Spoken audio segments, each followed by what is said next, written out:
जय हिंद। इस वीडियो में हम बात करेंगे आईबीपीएस पीओ नई वैकेंसी के बारे में, जिसमें हम देखेंगे कि आईबीपीएस पीओ क्या है, क्या होता है, इसकी क्या जॉब प्रोफाइल है, क्या सिलेक्शन प्रोसेस रहेगा। यहाँ पर पूरी डिटेल्स आईबीपीएस पीओ के बारे में हम जानने वाले हैं। वीडियो काफ़ी इंपॉर्टेंट होने वाली है कि आईबीपीएस जो पीओ है, इसमें अगर आप जाना चाहते हैं तो आपके लिए क्या आयु सीमा होनी चाहिए, क्या एजुकेशन क्वालिफिकेशन होनी चाहिए, और यहाँ पर आप लोगों का सिलेक्शन कैसे होगा, एग्ज़ाम में क्या क्या होगा, इन सभी चीज़ों को हम जानेंगे। और जो आप लोगों का आईबीपीएस जो पीओ होता है, इसमें कौन कौन सी बैंक्स आती है जिनमें आप लोगों को नौकरी मिलती है, साथ में आपका क्या यहाँ पर वर्क होता है, इन सभी चीज़ों को हम देखेंगे। तो वीडियो को पूरा ज़रूर देखिएगा। और अगर आप हमारे चैनल पर नए हैं तो चैनल को ज़रूर सब्सक्राइब कर लीजिएगा, ताकि किसी भी भर्ती से जुड़ी जो भी अपडेट आती है वो आप लोगों तक पहुंचती रहे। यहाँ पर उससे पहले मैं आप लोगों को बताना चाहूँगा, अगर आप आईबीपीएस पीओ की तैयारी करना चाहते हैं तो आप अनअकैडमी ज्वाइन कर सकते हैं। अनअकैडमी इंडिया का नंबर 1 ऑनलाइन एजुकेशन प्लेटफॉर्म है, आप लोग जानते होंगे। और आप अगर इस भर्ती की तैयारी घर बैठे मोबाइल से करना चाहते हैं तो आपको लिंक डिस्क्रिप्शन में दिया है, वहाँ से जाकर आप इसका लर्निंग ऐप डाउनलोड कर लीजिए और जो है सब्सक्रिप्शन से ले लीजिए आप आईबीपीएस पीओ के लिए, या फिर किसी भी एग्ज़ाम के लिए अगर आप लेने का सोच रहे हैं तो सब्सक्रिप्शंस में आप जो है घर बैठे जो है इसकी तैयारी कर सकते हैं। काफ़ी कुछ आप लोगों को सब्सक्रिप्शंस में मिल जाता है। तो दिया है लिंक, जाइए लर्निंग ऐप डाउनलोड कीजिए और लीजिए सब्सक्रिप्शन, और मेरा कोड जरूर यूज़ कर लीजिएगा सुपर10 करके, तो आपको 10% का डिस्काउंट भी उसमें मिल जाएगा। चलिए बढ़ते हैं वीडियो में आगे। आईबीपीएस पीओ अभी नई वैकेंसी आई है, लगभग यहाँ पर 4100 कुछ पदों के लिए, है ना। ये क्या होता है, सबसे पहले इसके बारे में मैं आपको बता दूं। अभी जो है 20 अक्टूबर से लेकर 10 नवंबर तक इसके फॉर्म जो है फिलअप होने वाले हैं। ये आप लोगों के लिए इंपॉर्टेंट अपडेट थी। अब देखिए, सबसे पहले हम बात करते हैं आईबीपीएस पीओ के लिए एज लिमिट क्या होती है। तो देखिए, यहाँ पर आप लोगों का एज जो रहता है वो आप लोगों का 20 साल मिनिमम आप लोगों के लिए होना चाहिए, और मैक्सिमम आप लोगों को 30 साल यहाँ पर होना चाहिए, तभी आप आईबीपीएस पीओ के फॉर्म को फिलअप कर पाओगे। एप्लीकेशन फ़ी की अगर हम बात करते हैं तो यहाँ पर जो है जनरल और ओबीसी अगर आप है तो आपको 850 रुपये लगेंगे। वहीं एसटी एससी और पीडब्ल्यूडी अगर आप है तो आपको 175 रुपये देने होंगे।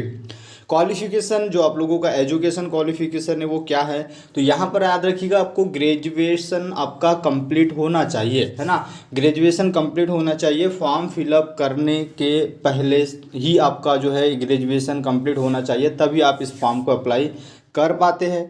अब आगे बढ़ते हैं, कौन कौन सी बैंक्स आती है आईबीपीएस पीओ में। ठीक है, आईबीपीएस पीओ के बारे में हम सबसे पहले जानते हैं कि आईबीपीएस क्या है, उसके बाद हम बात करते हैं बाकी चीज़ों का। देखिए, आईबीपीएस क्या होता है, आईबीपीएस को बैंकिंग कार्मिक चयन संस्थान भी कहते हैं। ठीक है, आईबीपीएस संस्था जो सार्वजनिक बैंक होते हैं, ठीक है, उसमें आपका प्रोबेशनरी ऑफिसर यानी पीओ और क्लर्क, ठीक है, जो ऑफिस असिस्टेंट होता है, उनके पदों पर भर्ती का जो है नोटिफिकेशन जारी करती है, भर्ती करवाती है, ये सभी चीज़ें करवाती है। ठीक है, अब आईबीपीएस जो पीओ होता है उसके क्या जो है जॉब का प्रोफाइल रहता है, उसके बारे में हम आगे बात करते हैं।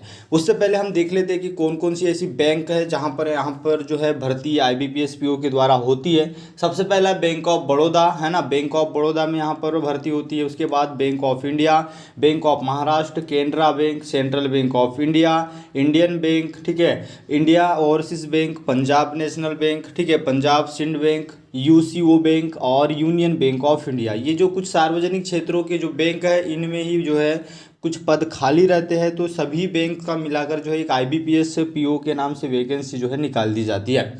ये तो हमने देख लिया कौन कौन सी बैंक से यहाँ पर आती है। आगे यहाँ पर हम बात करेंगे कि आईबीपीएस पीओ की जॉब प्रोफाइल क्या होती है और इसका जो सिलेक्शन होता है वो किस तरीके से यहाँ पर होता है। तो आपको यहाँ पर मैं सबसे पहले जॉब प्रोफाइल आप लोगों को बताना चाहूँगा, है ना। उसके बाद हम बात करेंगे आप लोगों का जो इसमें क्या क्या जो है सिलेबस किस अकॉर्डिंग यहाँ पर रहता है, मेंस में क्या होता है, इंटरव्यू में क्या होता है, यहाँ पर ये सभी चीज़ें हम आपको यहाँ पर बताएंगे। तो सीधे से बात करते हैं इसके जॉब प्रोफाइल के बारे में कि एक आईबीपीएस पीओ बनने के बाद आपका क्या काम होता है। एक बैंक में पीओ एक जनसंपर्क अधिकारी के रूप में कार्य करता है। मतलब जो जनता है उनके संपर्क में रहकर जो बैंक के अन्य कार्य वो करता है, ग्राहकों की शिकायतों को संभालता है और ग्राहक के संबंधित विभिन्न मुद्दों का समाधान करता है। इसमें लिपिंग सर्वर के अंतर्गत कर्मचारियों की देखरेख जैसे जो प्रबंधकीय कार्य होते हैं वो पीओ का काम होता है। ठीक है, जैसे कि मैं एग्जांपल के लिए आप लोगों को बताऊं तो अगर कोई व्यक्ति आता है बैंक में, उसको कुछ जानकारी चाहिए, तो उसके बारे में जो जानकारी उपलब्ध कराने का काम पीओ का होता है। ठीक है, कोई काम है जो उस ग्राहक का खाता खुलवाना है, खाता बंद करना है, खाते में कोई प्रॉब्लम आ गई है, किसी प्रकार के लोन की जानकारी चाहिए या फिर किसी और अन्य तरीके से कोई उसको कार्य है जो खाता धारक से जुड़ा है, वो ही आप लोगों का बैंक का पीओ का जो काम है मुख्य रूप से होता है कि खाता धारक की जो भी समस्या है, जो भी उनकी आवश्यकता है, उसको पूरा करना। तो यहाँ पर आप समझ में आ गया होगा कि बैंक जो पीओ है उसका क्या वर्क होता है। अब यहाँ पर हम बात करते हैं कि जो बैंक पीओ है इसके लिए क्या यहाँ पर क्या सिलेबस रहता है। तो देखिए, सबसे पहले इसमें मैं आपको बता दूं कि 3 तरीके की एग्ज़ाम इसमें होती है।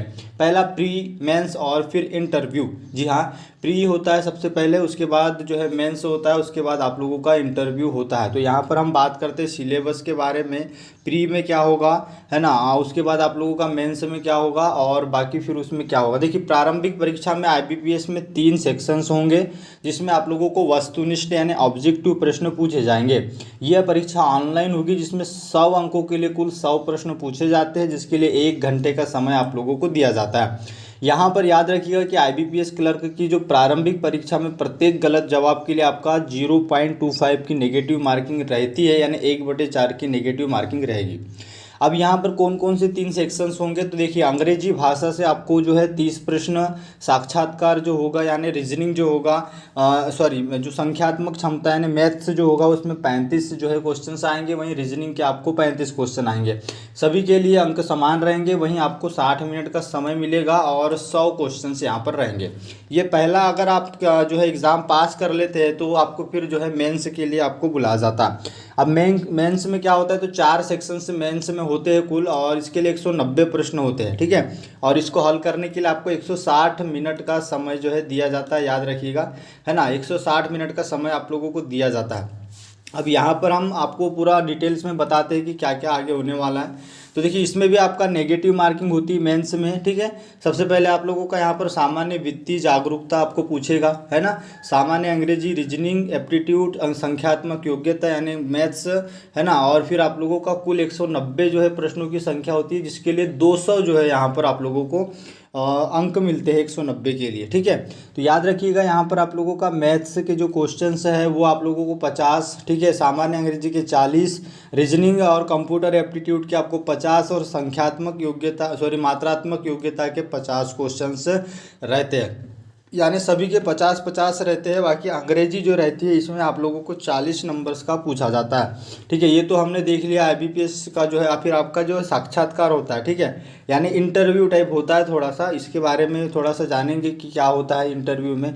नॉर्मल सी चीज़ें होती है ना, याद रखिएगा। तो ये जो हमने बात करी यहाँ पर कि आप लोगों का संख्यात्मक योग्यता, सामान्य वित्तीय जागरूकता में कौन कौन से आएंगे, कंप्यूटर एप्टीट्यूड में कौन कौन से आएंगे, अंग्रेजी भाषा में कौन कौन से आएंगे। ठीक है, तो ये चीज़ें आपने देख ली, इसका क्या सिलेबस है, एग्ज़ाम पैटर्न है, और उसके बाद फाइनल जो है आप लोगों का लिस्ट बनता है, मेरिट लिस्ट, और उसके बाद फिर आप लोगों का सिलेक्शन हो जाता है। ठीक है, आप जिस बैंक का चुनाव करते फॉर्म भरते समय उसी बैंक में आपका जो है यहाँ पर जॉब होता है। ठीक, तो ये जो पूरी डिटेल्स थी आईबीपीएस पीओ के बारे में, उम्मीद है आपको सारी चीज़ें मैंने इस वीडियो में बता दी है। सैलरी के बारे में हम बात करते हैं कि सैलरी इसकी क्या यहाँ पर रहती है उसको। ठीक है, तो सैलरी के लिए यहाँ पर आपको मैं फर्स्ट कमेंट्स कर दूँगा कि अलग अलग जो है पूरी लिस्ट में कमेंट कर दूँगा, अलग अलग बैंकों में अलग अलग तरीके से सैलरी का जो है एनालिसिस रहता है ना, तो उसको मैं जो है आपको कमेंट्स में बता दूँगा या डिस्क्रिप्शन में डाल दूँगा सैलरी की डिटेल्स, वहाँ से जाके आप जो है देख सकते हैं। उम्मीद है सारी चीज़ें आपको समझ में आ गई होगी। अगर कोई डाउट है तो आप कमेंट कर सकते हैं। मिलते हैं नेक्स्ट वीडियो में। जय हिंद।